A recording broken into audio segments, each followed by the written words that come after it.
Hi, my name is Carl. I promised Chris I would do something. Hold on a second.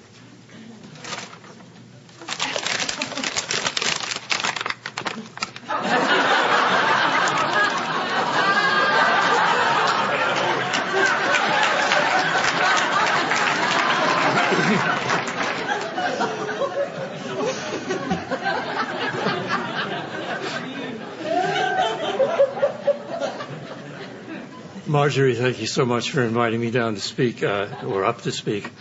I consider this a great privilege, and I tell you, something like this, I can't tell you how valuable it is to me, and I hope it's of some value to you. If anyone gets called out during this, I have a 3-minute version which I'd like to give you so you'll get the picture. It's an analogy, and as you know, analogies are never perfect, but this one's pretty good. Before program, I was very much like the family dog. Absolutely important member of the family and lovable as can be, and do anything you wanted to do. I could run errands, I could fetch, I could guard you. Dogs can be detectives, we can sniff things out. We're rescuers, we rescue people in the snow in the Swiss Alps. We have convenient little kegs of brandy around our throats to enable some people. And dogs, of course, need to be taken care of a little bit, and we have to be taken out for walks and a good run. And if you're not ready to do that, that's okay. We can wait and wait and wait and wait. And when you're finally ready, we're so grateful, so grateful. But that was before program. Now, nearly 23 years later, I am much more like the family cat.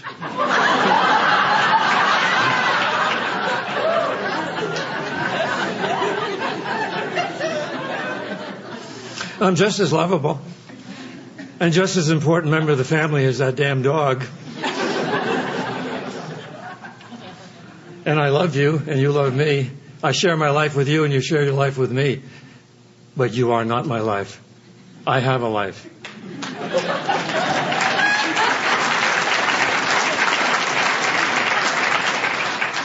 I won't do everything you want me to do, but I'll do a lot of things that I want to do.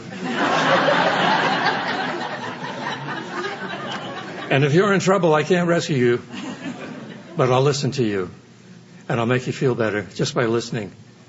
And I'll jump into your lap and make you feel good, and I'll put my arms around you, and I'll tell you I love you, and I'll purr, and you'll feel better. But don't ask me to do that when I'm napping. You wait until I get up.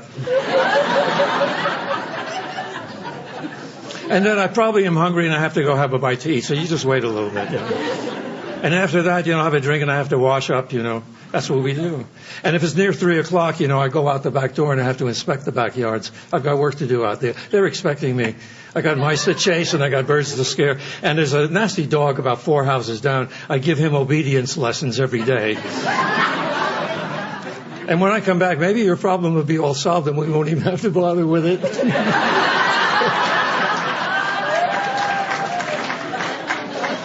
But if we do, I'll jump into your lap and I'll purr and I'll put my arms around you and I'll hug you. Well, that's the end of the analogy. Meow.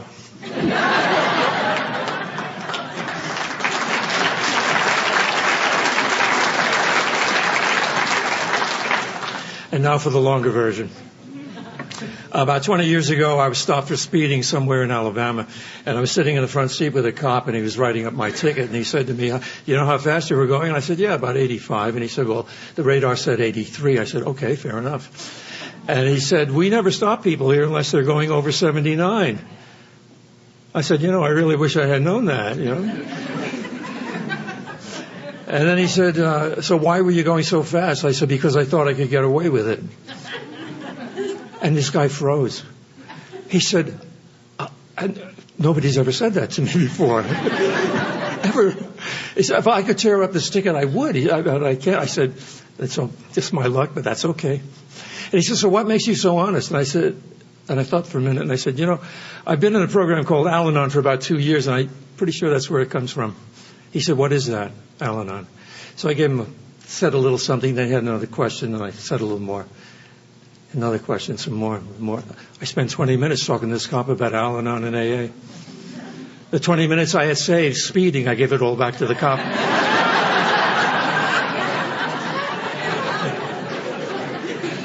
And I knew that he was not asking those questions out of idle curiosity. And he wasn't asking for his cousin. It was for him. And he knew that I knew. And I knew that he knew that I knew. And well, we never said anything. We're still doing John Wayne, you know. And we got finished finally, and he handed me the ticket to sign off on. And I started to, and I said, my gosh, you got me down here for 61 miles an hour. He said, yeah. He said, the reason for that is you see the traffic fines here are just incredibly steep. And he said, it would have cost you about $360. And he says, this way, it's still going to cost you 90. He says, that's the best I could do. And I said, well, thank you. Thank you very much. I really appreciate that. And he said, thank you. I got into my car. He waited till I got started, did a big U-turn, waved to me from across the street, blew his horn. It was like we were old friends, and I waved back and blew my horn like we were old friends. And I got back on the road and continued on my way to my destination, which was New Orleans, doing 79 miles an hour.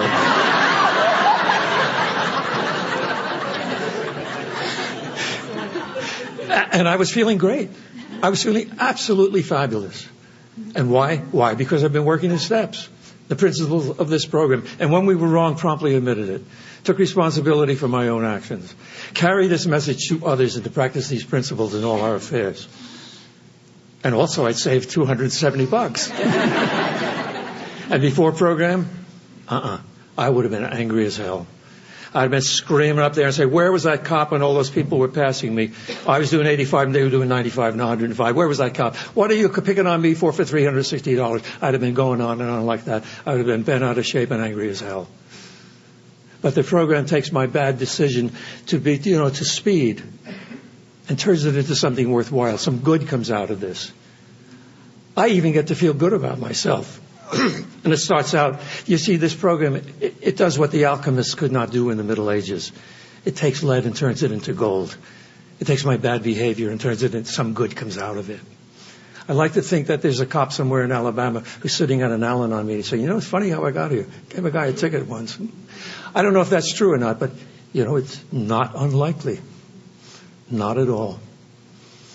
Now, about in the 90s, a woman in Al-Anon said something to me, and I immediately relapsed as if I had never been to a meeting before in my life. She said, Carl, I have a situation at work, and you are the solution. 911, this is Carl. How may I help? What was wrong with me? I don't know. But a quick check of my college background and my credits and a quick exam, and I was suddenly a counselor in anger management. Hello. With absolutely no experience. And I was going to work for this lady. And I was going to work with men who had been convicted of domestic violence. And instead of going to jail, they came to anger management once a week for an hour and a half for 52 weeks, and they paid for it, and they didn't want to be there. Well, later on they did, but they didn't want to when they started out. And they got it wiped off their records. These were not the worst cases. The worst cases went to jail. But the woman said to me, we got a lot of newcomers here. And, with newcomers, they're in denial. It's not their fault. It was the wife's fault or the girlfriend's fault and all that. And we got to get them over that denial. And they need a man as a counselor. This lady has left, and I decided they need him, and you're the guy. And she got me so enthusiastic about this. Well, you know what Al-Anons are like. If anything is worth doing, it's worth doing to perfection. The alcoholic, if anything is worth doing, it's worth doing to excess.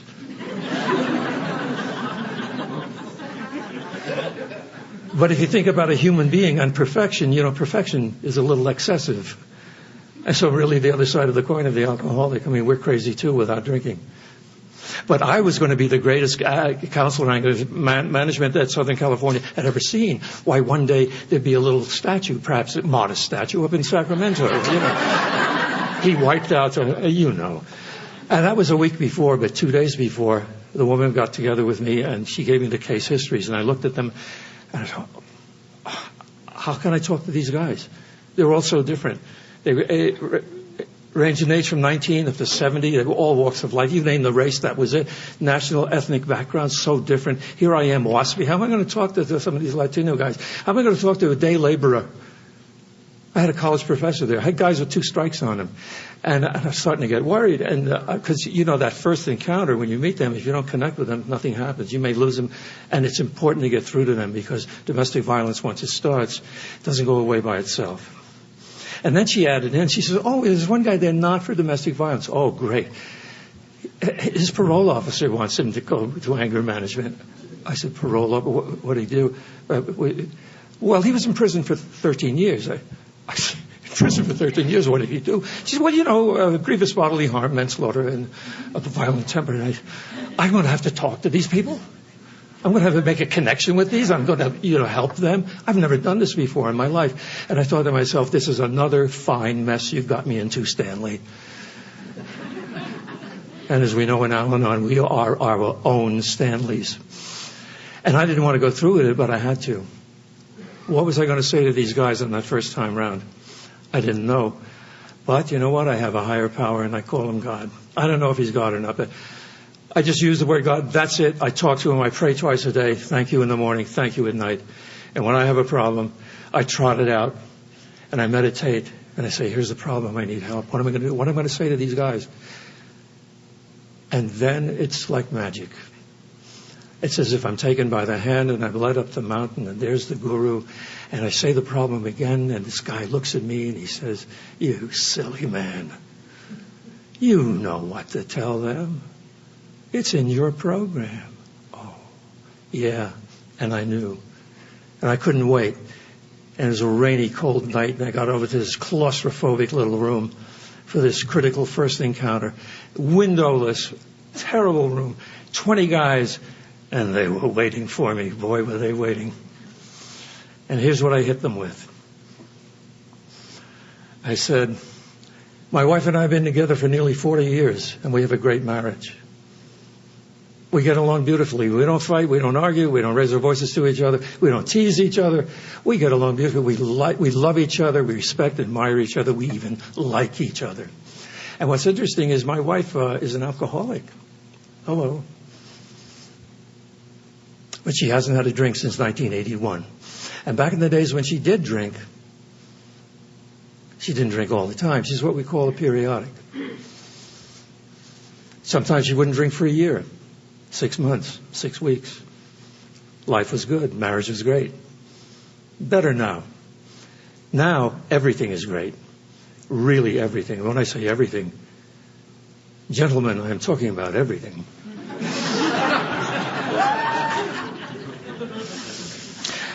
But then when she did drink, it wasn't always so hot. And I never knew which Sarah I was going to get. Sometimes it was okay, sometimes not.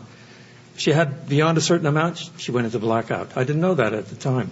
But way back 40 years ago, we came home from a party in Hollywood. We were trying to make some connections for our careers. And she didn't behave too well. I mean, she didn't say this, but she was very funny. It was very funny, but you do not say to a producer's wife, that ladies who wear muumuus look like cows. I mean, this is funny, but you don't say it to the producer's wife, who might have a shot at maybe getting a job from him. No. So I was kind of, just a little bit angry when we got home, just a little bit. And fortunately, she went into bed, and I just put on some music, had a glass of wine, calmed down. She came back into the room. And she starts in on me as if I had done something wrong.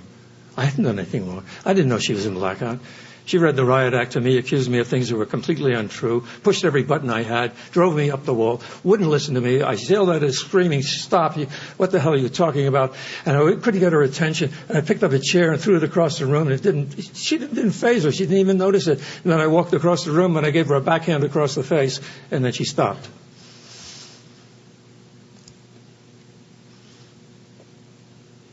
And that was the first time in my life that I'd ever hit another human being except in self-defense. And except as a kid. That was maybe once. And I swore that would never happen again. She didn't know what happened. She saw a red mark on her face the next day. And I told her what happened and I apologized. She didn't know what she'd said. I swore it would never happen again. So 6 months later, when it happened again, I realized that once the animal is out of the cage, it's hard to get him back inside. And I said, this better never happen again, but it happened again. And that was it for me. And I went off and I found a counselor. It turned out to be a psychiatrist. And you know what, guys? He cured me in one session. Never hit my wife again. She never had to worry about it ever again. Cured, one session. Beautiful. I told him what happened. I told him about all the buttons she pushed. Why I lost it. This, that, and the other thing. He said, yeah, pretty tough, pretty bad. Yeah. He says, well, I'll work with you. He said, I'll give you two alternatives. What do you want to be, a bully or a real man?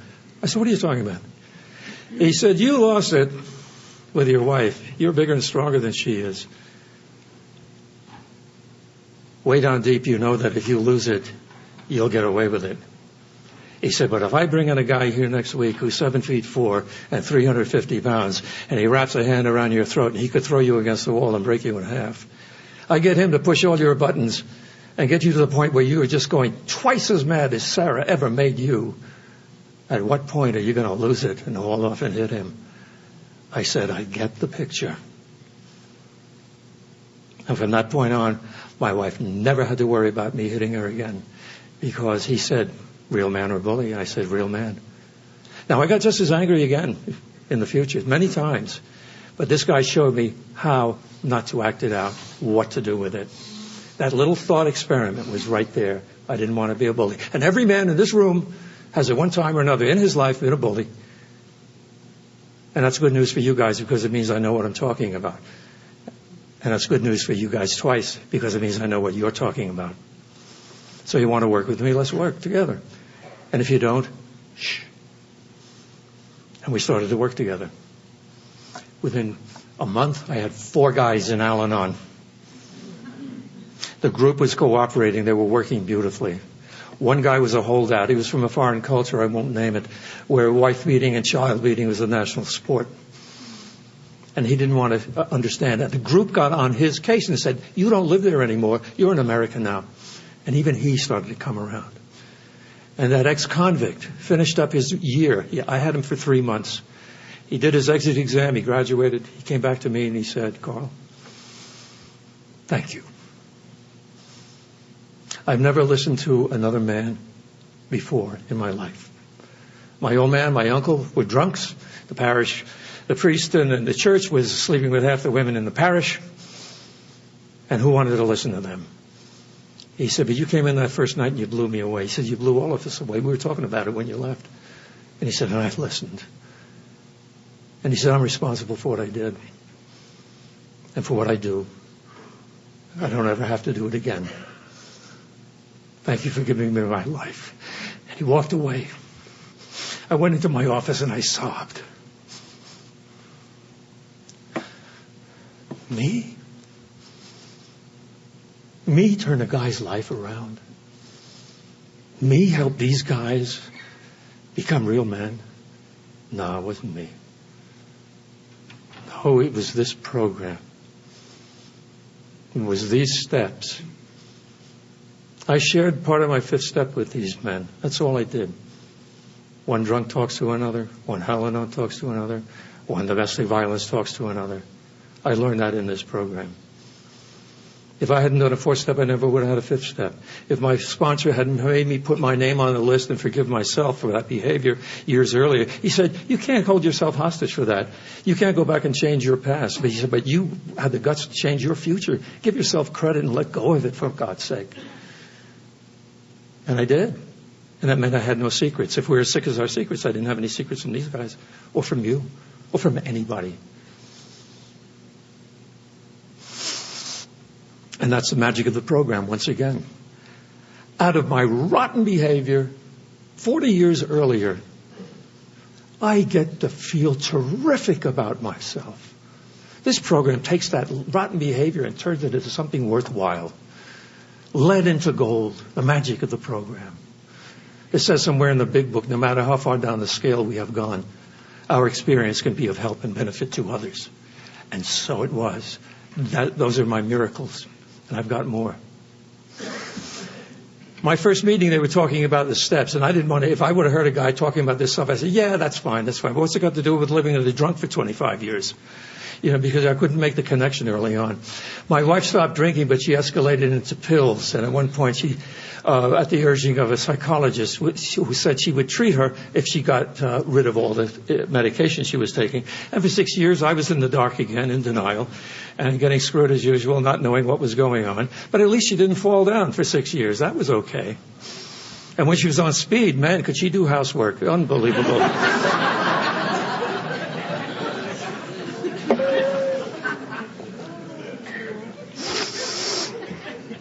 And so she went into a detox for 28 days, and I took her to check in at the administration desk, and I must say that on the outside I was serene and helpful and supportive, and way down deep there was something gnawing away.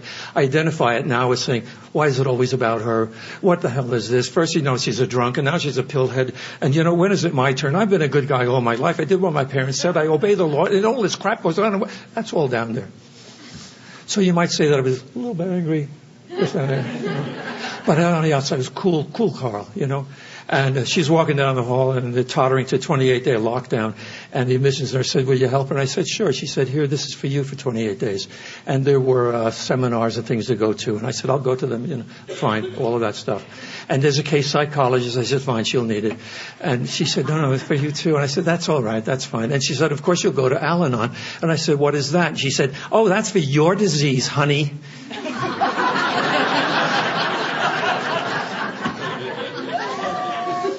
Oh, I was already feeling so terrific anyway. The conversation after that can only be described as brief and spirited. So I got into the elevator and I turned around, and as the doors were sliding shut, she said, go down into the basement and turn left. There's an Al-Anon meeting in progress. And as the doors were sliding shut, I wanted to give her the Sicilian sign, and she missed it. And that made me angry, so the buttons are sticking out on the elevator. So I gave the first floor button a big, healthy left jab. And the elevator went down, and the doors opened up, and it was in the basement. What are you doing to me? I said, okay, I'm here. And I turned left, walked past the morgue, and into this meeting in progress.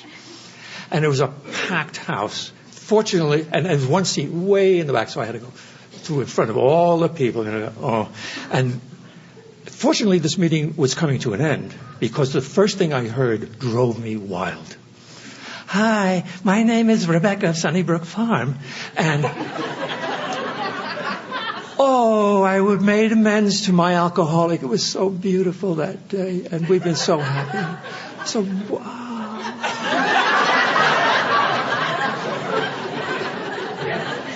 And I listened to some more of this drivel, and I wanted to get out there, but I didn't want to go in front of all those people again. So I waited. And finally we get to the closing.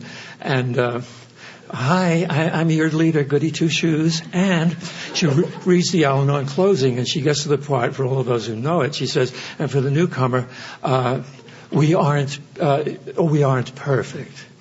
I said, yeah, you got that right. Yeah. And though you may not like all of us, you'll come to love us in a very special way, the same way we already love you.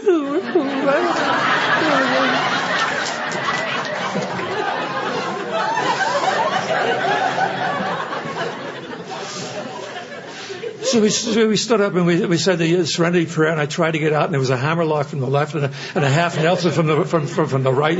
This is the Al-Anon hug. Don't let the newcomer escape, and especially a guy. And I said, no, I don't need any help. My wife doesn't drink anymore. She's up there, no more pills. She said, here's a newcomer. They keep coming back.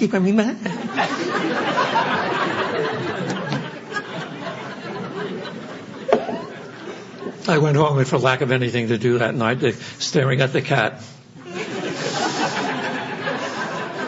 She made me feel guilty. I don't know. I read Understanding Ourselves. They might have just said, Dear Carl, and they put my life history right there. I felt responsible for her alcoholism. I got angry at her alcoholism. I blamed myself. I counted the drinks. I did this. I did that. And I did all the wrong things for the right reason. I loved her. But I messed things up, and I made it all worse. And I thought, hey, I better stop doing this. I can't keep doing this. first day. I'm like the drunk who was told that you can't drink anymore because if you do, you're going to die in 6 months. And he says, okay, I quit. They're pretty rare. But I'm the Al-Anon counterpart. Now, I didn't get into the steps or anything like that, but I got out of her face. Actually, it was in step 1. When it says we're powerless over alcohol, it translates to this Al-Anon as mind your own business, stay out of her face. And I did. I started it from day 1. And it changed our relationship. And it got better and better the more and I stayed out of her face. You see, what alcohol brings out the worst in the alcoholic and the worst in the people around them. And when you have you're living with an alcoholic, and when they're drinking, they behave like a 2-year-old brat. Now, if I had control issues, they really came out when she was behaving like a 2-year-old brat, because that turned me into an angry parent. And I wanted to stop this nasty, stupid behavior. And now I had control issues because I controlled everything about her. You become like that.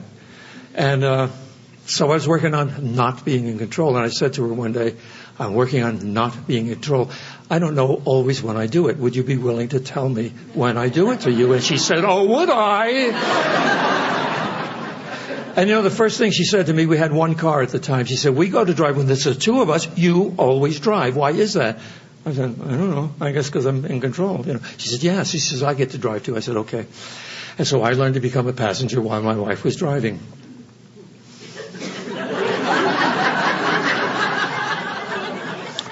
And Sarah drives differently. To be honest, she drives well, but she doesn't drive the way I do. You see, it's my problem. And I'd sit there as a passenger, putting the brakes on when she wasn't and making the red light when she wouldn't. And, it was my problem. I had to stop. And I had to look out the window and bite my tongue until it was bloody. And the other thing is, when the person is driving, we don't tell them where to go or how to go. They're in charge. I go to the airport from my house. I know exactly how to go. Zip, zip. I'm at LAX in no time, even with traffic. She drove us one day, and I thought we were going to Catalina Island. And so I'm looking out the window. I don't want her to see the blood coming out of my tongue. And finally, I relaxed, and I started to enjoy the ride. And going through some section of Westwood or LA, I spotted turned out to be a little gem of a French restaurant, way stuck somewhere. Never would have found it if we hadn't been going to the airport Sarah's way. And I learned the lesson that day that my way is not the only way. Not only how to get to the airport, there's more than one way to do that, but in all kinds of things. And I never looked back. Our marriage was just going great. I wouldn't tell her what to do for anything. She knows how to cross the street and look both ways without me telling her. I don't even tell her it's raining, drive carefully. No, for me, that's an Al-Anon slip. Oh, you're going too far, said a lady one day. She says, I tell my husband to do that because I love him. I said, when I want to tell my wife that I love her, I have ways of doing it. It's not to tell her what to do.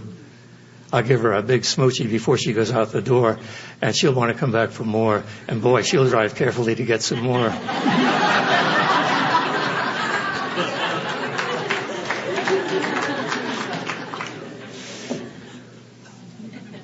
So about 6 months into the program, I'm ready to leave. My Al-Anon condition is what I call it, was hammered into submission, and our marriage was great. And if we'd have continued that way, it would have been fine. Millions and millions of marriages would love to have what we had, even with that.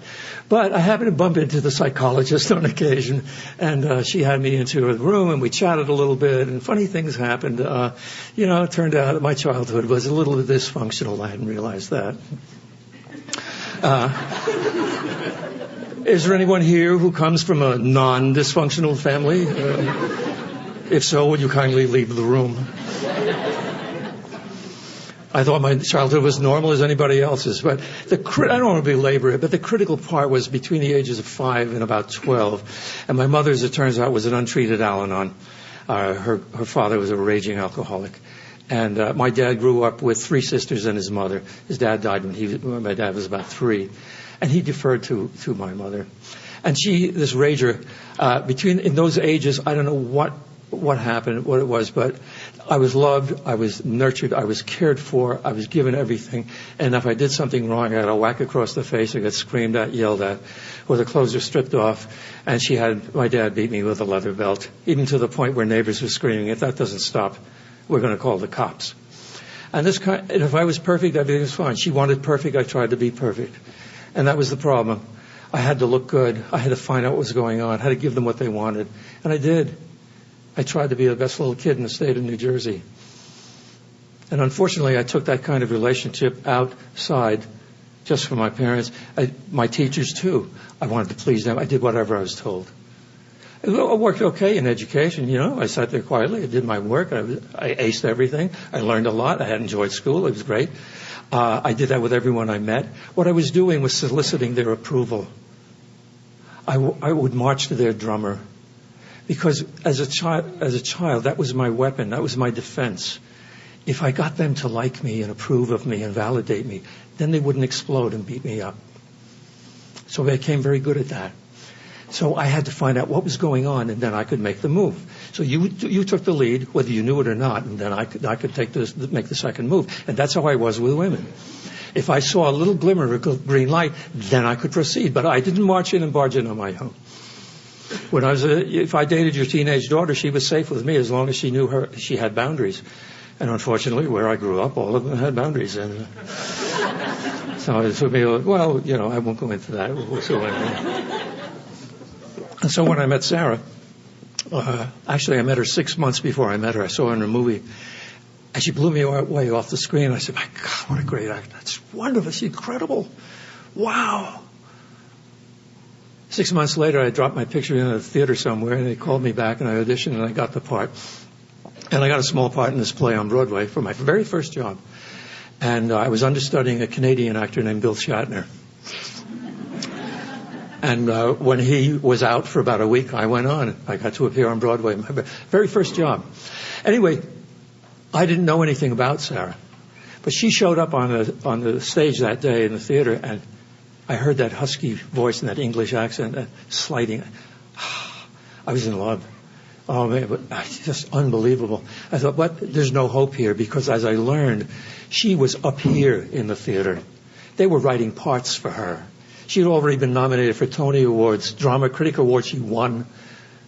Every hot guy on Broadway wanted her. Actors, writers, producers, wealthy guys 6'2", beautiful hunks, And who was I? I was on the bottom of the totem pole. I was a first-generation American kid, working-class kid, blue-collar from Jersey City. No hope here. One day, Bill was working on a scene that Sarah wasn't in, and she asked the stage manager, who's the understudy? I'd like him to run lines with me. I got over there, and we started to run lines. I got finished running lines with her, and she said, my God, you're good. Uh-oh. I got this from the goddess up there. And there were other perks, As we kept rehearsing, I thought like a green light. I moved in. It was all over. It was there. Like two pieces of wreckage on the high seas, we came together. But now we were a little more buoyant because we were a larger volume. And there were perks with her. It turned out she came from a theatrical family. Both her parents had stars on Hollywood Boulevard. I went out with her. I met everybody I'd ever seen on television. I walked into Sardi's with her on my arm, and I was somebody. And that was the problem. All the normal things were there, the attractions, everything that was normal was there, and that was good. But this was abnormal. She did for me what I should have been able to do for myself. I should have been able to validate myself professionally and validate myself as a man. I should have known that, but I didn't have that self-confidence and that self-worth. I wasn't taught how to do that, brought up how to do that. I always had to get it from someone else. And so I got it from Sarah. And she became part of me and part of my identity. And so when her alcoholism kicked in, I had to do something about it because that was me. The identity, in its own way, it's a little sick, I mean, I know a lot of couples like that. I see them go through life. You can't tell them apart after a while. And you never see them separated. And when one person dies, the other one is dead within 3 weeks or 3 months because a half a person doesn't stay alive. But with us, we gave away our own personal selves to this unity. And it's wrong. Psychologically, it's not the best. And so I went ahead and did all the wrong things because of this. And I didn't learn about it until I got into Al-Anon, and she got into rehab, and I had this psychologist. And she suggested that perhaps I continue with the program and go on to the second half of step 1, get a sponsor, and do the rest of the steps. She said the therapy will do you some good. And I bought into it. And so I found a sponsor. And he began to work with me right away. First thing he said to me, he said, Carl, wherever you shave on that mirror, put a little sign. You are looking at the problem. I said, okay. And I did that. And he said, and get 12 by 12 and start working on the first step. I said, first step. He said, Richard, I got to tell you, I'm really panicked about the fourth and the fifth. I don't know how I'm going to do that. He says, I have a solution for you to get over the panic. You focus on step 1. Oh, okay. This was a simple man. I'm complicated. He brought me down to earth. You see, when I first heard things like, first things first, stay in the moment, to do the next indicated step, I thought, what about stupid slogans these people have? This is crazy. I like something more complicated. You go to the guru and you say to him, what is the secret to a happy life? And he says, did you have breakfast this morning? Yes. Then wash your bowl. Oh, wow, that's deep. I get that. Yeah, man. What does it mean? It means first things first, stay in the moment, do the next indicated step. So I found the right guy to be my sponsor. And he said to me, Carl, you're probably your own worst enemy. I said, no, my first wife is still alive. He said, we're going to have fun doing the steps. And we did. And by the time I got through steps 4 and 5, I felt different.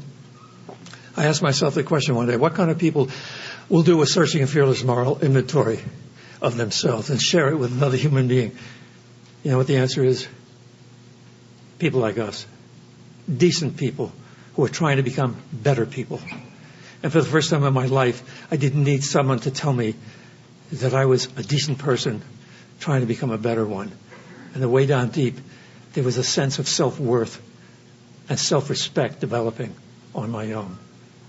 And the further I went through the steps, the better it got. I got into the amends steps. My sponsor said, amends to your mother and your father, because they weren't on the list. And I said, oh, come on, Richard. He said, look, I've got you forgiving yourself about your nasty behavior years ago. You're going to have to forgive your mother for the same, and your dad. He said, make a list of all the good things they've done for you, all the good things you got from them, all the great roles, models they were to you, and ignore the bad stuff. But make that list of good qualities that you got from them and the gifts you got. And then you'll be able to let go. I said, okay. And he said, go into their lives, figure out who they are. And I did. They were wonderful people. Wonderful people.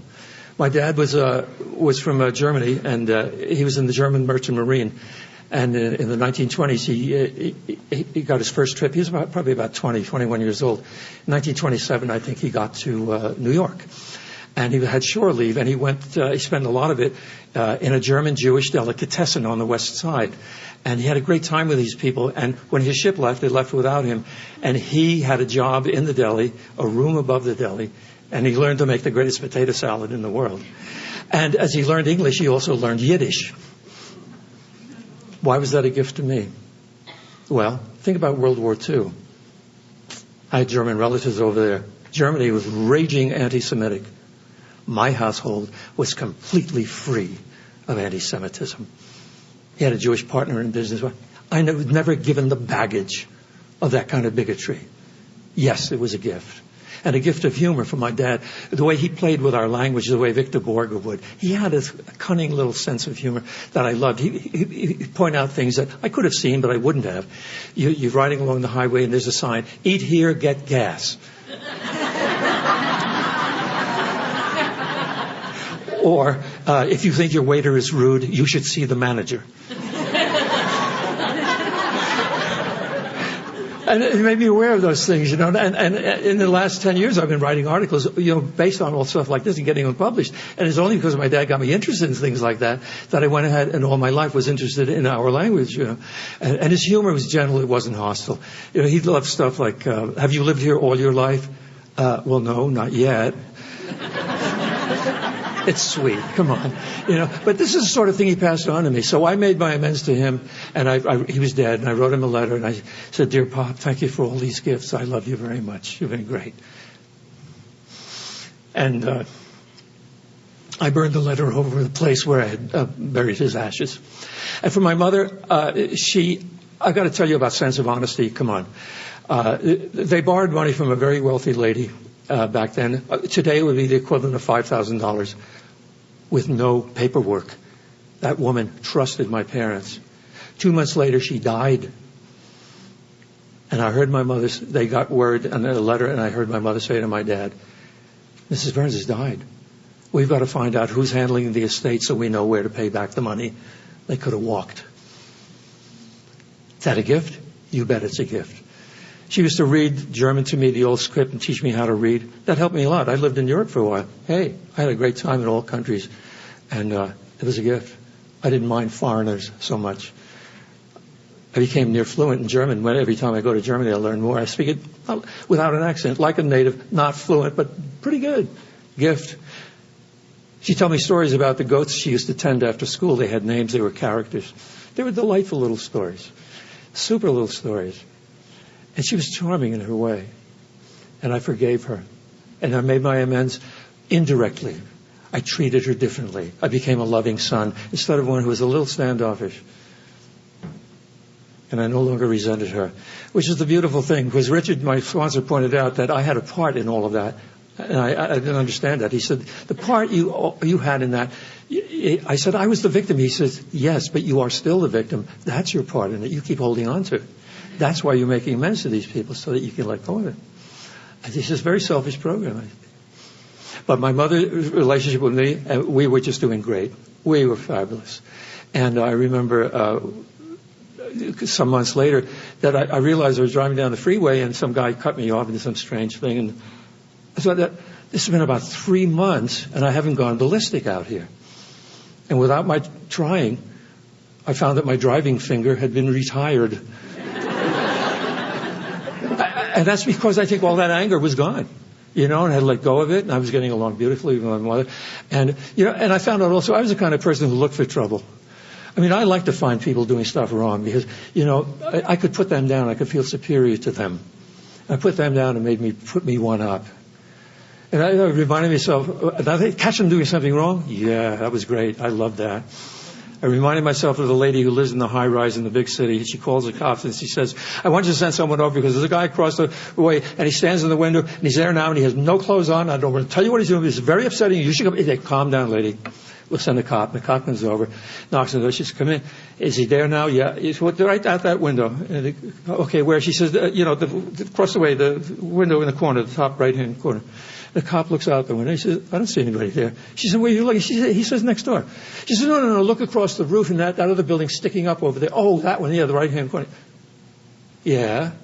Yeah, I see a guy standing there. Yeah, he probably doesn't have any clothes on, but I can only see down to about, mid-chest or something." She says, the chair, stand on the chair."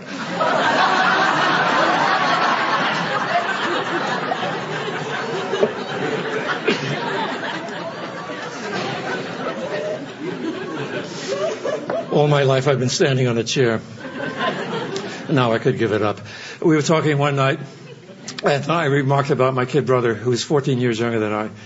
And they never hit him. You see, they became much better parents right around age 12, 14. I don't know why. And I never gave them credit for that, and I should have. And that was part of me making amends. But I mentioned to my mom, I said, "You have a real nice son living in Rhode Island." And she said, "I have a lovely son living in California." I said, "Thank you." And she said, "Why I have that in my life, I have no idea. Because of the terrible way I treated you when you were a little boy and I was such an angry young woman." Wow. In a flash, I realized a couple of things. All her life, she had felt guilty. And that's why she was so needy and demanding of me to write, stay in touch. She needed to be reassured. She'd been feeling that guilt all her life. And it also, in a flash, I realized that she validated my perception of my childhood. I was not crazy. It was like I remembered it. But now, because of my sponsor in this program, I was able to say to this woman, Mom, I've forgotten about all of that. What I remember are all these wonderful things I got from you and Dad. And I had the list, and I could start talking about it and tell her about the goats, about this, about her honesty. And you had two human beings on either end of the phone weeping. And I was free, and she was free. She was 82 years old when she made her amends to me. And she did it without a program. She was one hell of a woman. She died 2 years ago. She was almost 99. And she was free of guilt all that time. Courtesy of the miracle of this program, I changed my attitude a little bit, and it opened the door for her to open her feelings to me. I changed my attitude a little bit, and the world around me changes. I am the problem. I almost did not forgive her for the man she married 3 years after my dad died. Not because she married, but whom she married. I didn't like the guy. He was a right-wing. He was a retired New York cop. We knew him, and he was a control freak. I didn't realize how bad he was. But my mother was in her needy mood at the time she was marrying this guy, and I figured he'd take her off my hands. Of all this things screaming and hollering about not calling enough, doing this enough, he'd take her off my hands. Wrong. He was the worst Al-Anon head case I've ever known. I heard him utter this sentence. Listen to this sickness. I live only for your mother's happiness. What a dog he was.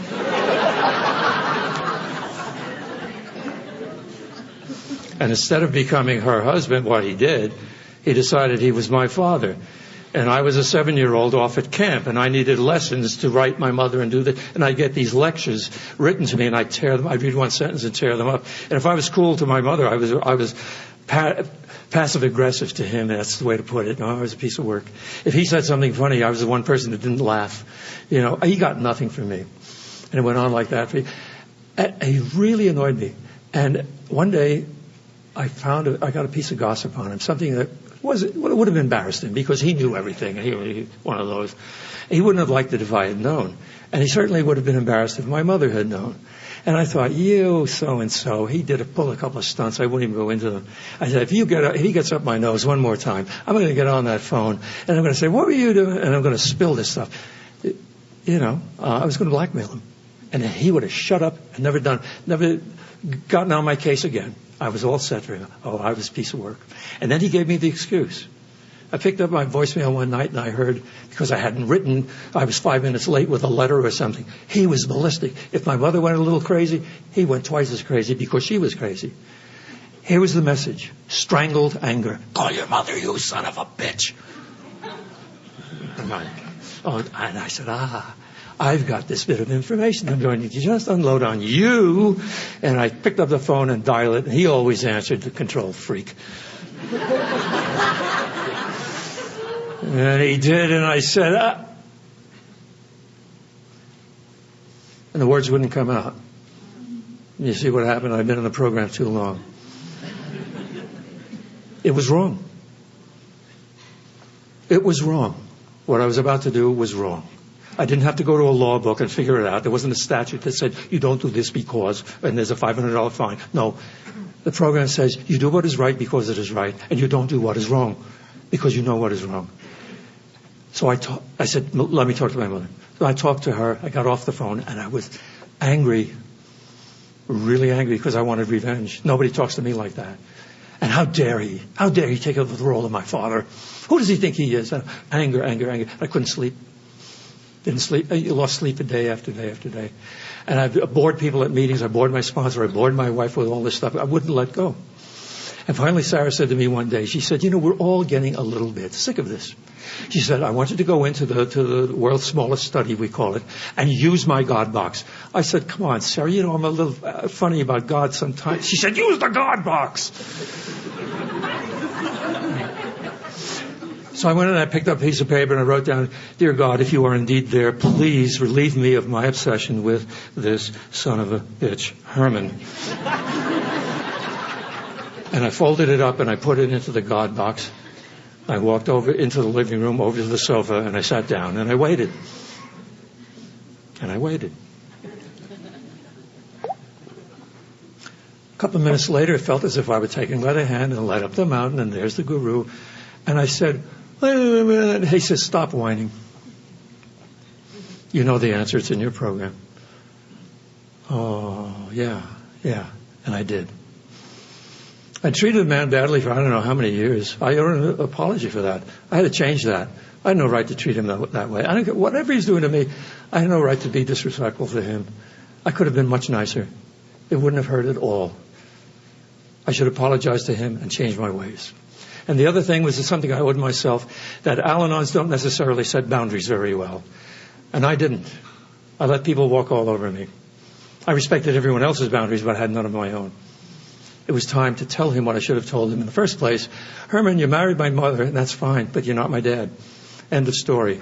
If my mother and I have problems, we'll have to work them out. If you get in there, they'll only get worse. Now, he wouldn't like that information, but I'd have to give it to him in the best loving possible way. And I did. And I wrote the best letter I could have come up with. And I kept it, reviewed, finally sent it, and I gave it 10 days. And if I didn't hear, I was going to call. And I didn't hear. So I called. Now, I knew he was going to answer because he always did. And I always said, it's Carl, let me talk to my mother. So I could start a little differently this time. And I want to tell you one thing about him. Every time I called, he would then get my mother, walk out of the room, go around, pick up the extension somewhere, and listen in without saying anything. You know. Now, I know it's a little picayune of me to mention all that, but I want you guys on my side in this story.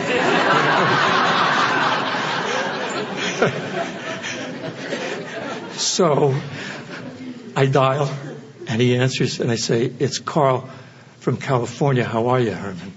He says, good, Carl, hey, nice to hear you. Yeah, I'm fine. I said, so what's going on? He starts telling me about a horseshoe league he's starting for senior citizens, things like that. And I said, that's great. You know, we have a conversation about 5 minutes. Never mentions the letter. But, hey, we're having a conversation like we never had before. This is terrific. He gets my mother. I hear him go around. He picks up the phone. I don't care. Well, I talk with my mother, have a great conversation. She doesn't mention the letter. But I know, because everything's different. It's all so great.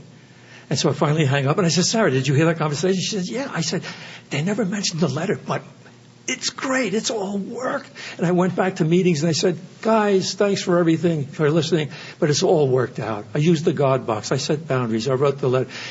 They never mentioned, but it's unbelievable. We have the relationship. It's changed completely. And I wondered one day, would they ever mention the letter? And yeah, one day my mother did.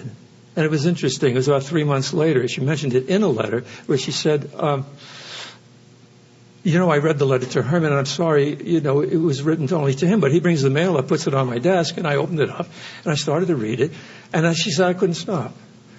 And she said, I want to tell you, it's a very good letter, and I'm very proud of you. And she said, but now since the two of you are getting along so well, do you really think I should still give it to him?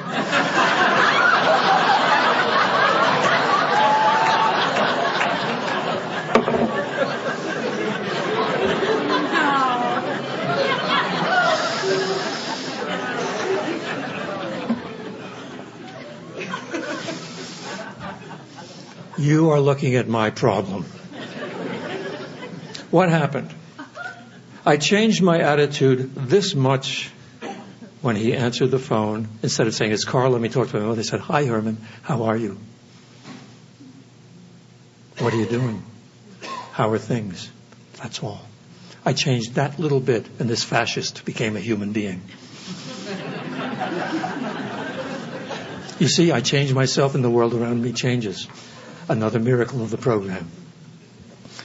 About 13 years ago, I woke up, and it was a rude awakening for me. Fortunately, there was a spiritual awakening that followed later that day.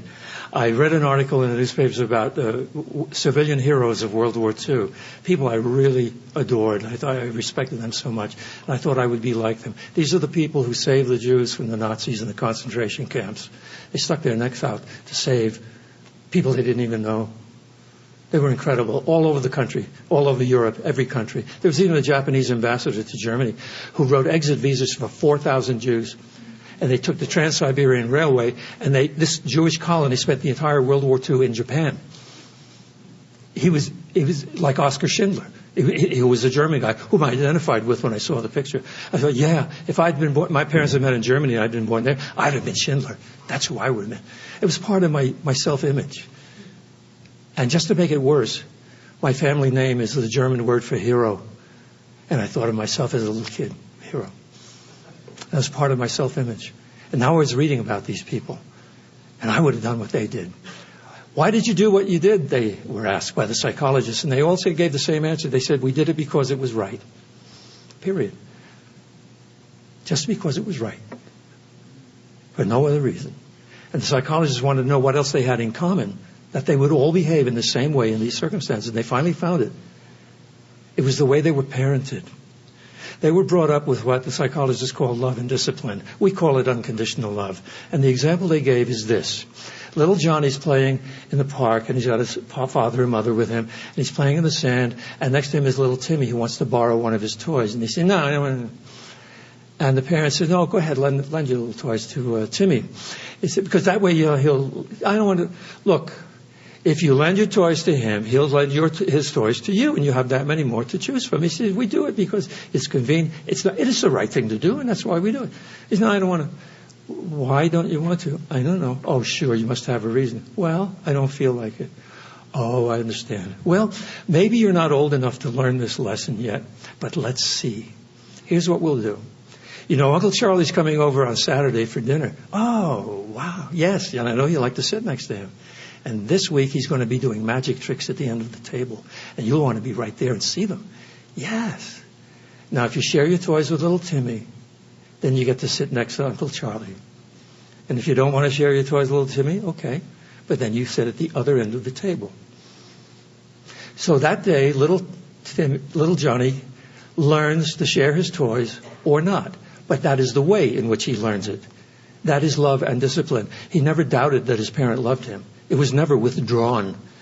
His parent showed respect for his feelings. His parent gave him power over his own life. Love was not the bargaining chip. That's unconditional love. That is love and discipline. Little Carl learned it a different way. What do you mean you don't want to share your toys? Well, I don't. You don't want to share your toys. You share your toys. Why? I don't feel like your feelings don't count. I remember that sentence ringing in my ears. It's never left my brain. Your feelings don't count. But you share your toys or else whack. And little Carl learned to share his toys that day, whether he was ready to learn it or not. And that's how I learned. I was treated like a laboratory rat. And the path of righteousness that runs through the maze, I learned how to go through it. If I went through the right exit, what a good boy. I go through the wrong exit, whack. By the time I come out the other end, I'm standing there and I know right from wrong.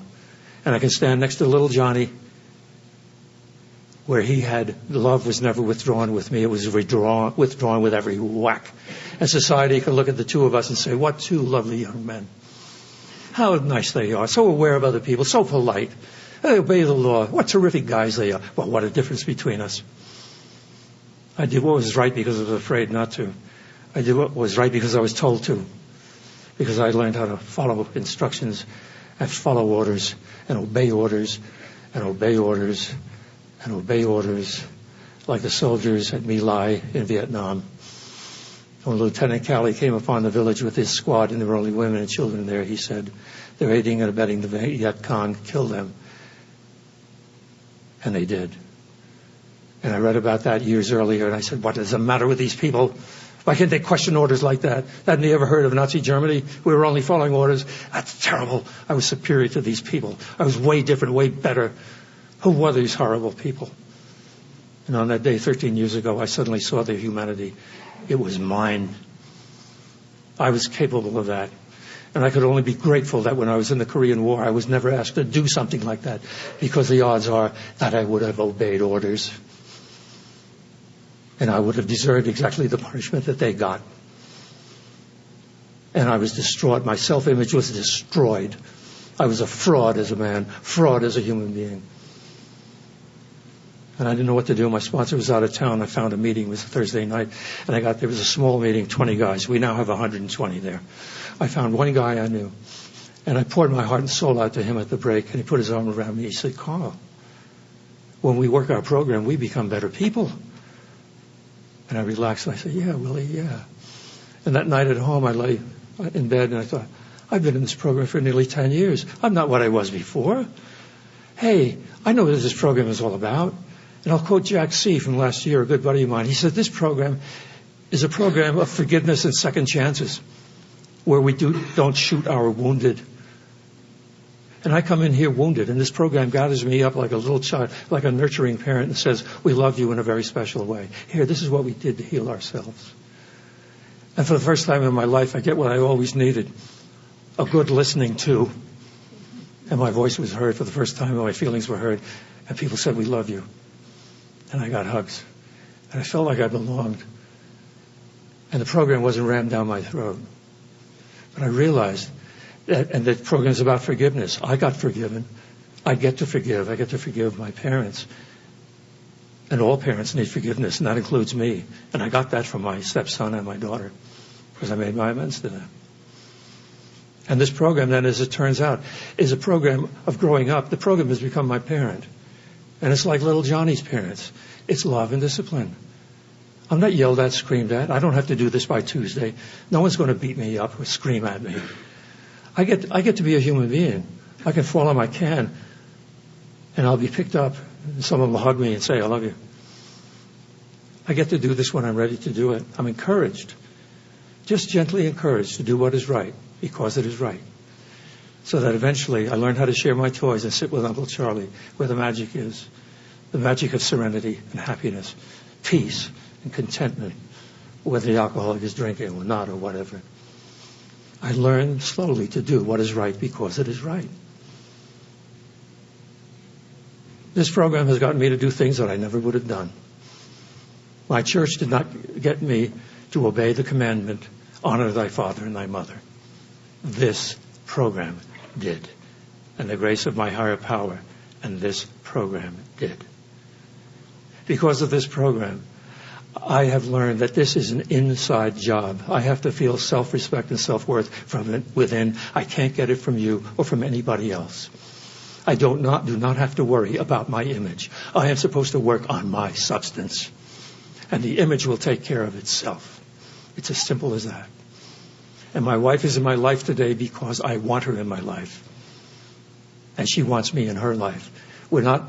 She's not in my life because I need her. That neurotic need is gone, long gone. My life is a cake, and my wife is the icing.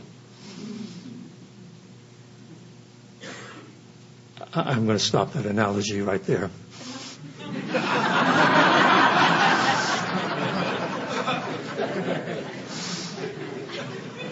Just as I inherited characteristics from my parents, so will I hope inherit the characteristics of this program. It is its own perfect example of how to behave. There's nothing negative about this program. Have you ever seen anything as humble as this program? There are people, religious philosophies out there who know all the answers and will tell you all the answers for all people at all times in all circumstances, and this program does not tell you answer one. It says, if you put your own house in order, the answers will come. You and I may have the same problem. You'll find your answer, I'll find my answer, and they'll both be right. This program is flexible. I have to learn to be flexible. It doesn't tell me what to do. I shouldn't tell my sponsees what to do. I tell them what I did. Oh, I might stretch a point and say, well, if I were you, I would think about doing such and such. But you're you and I'm me. That's about as far as I'll ever go. Love and discipline. What it accomplishes is wonderful. This is an incredible program for living. And you think about it, at my age, I do. It's an incredible program for dying. You do it the same way. It's life on life's terms. Acceptance, day at a time. I used to think I was, the exception. Now I know differently. And that's it. But the other characteristic of the program is kind, loving, and gentle. Then I have to be kind, loving, and gentle too. And if all these characteristics come into me and become part of me and who I am, then I will have climbed the mountain. But I'm a human being. And this program is not about the destination. It is all about the journey. And we're all on that same journey up that mountain. Different paths, sometimes the same paths, sometimes our paths cross. They cross today. I love this program, and I love program people. I'm so grateful to have been asked to speak here today. Thank you again. I leave you with one wish for you. As I do with mine, may you and your higher power walk hand in hand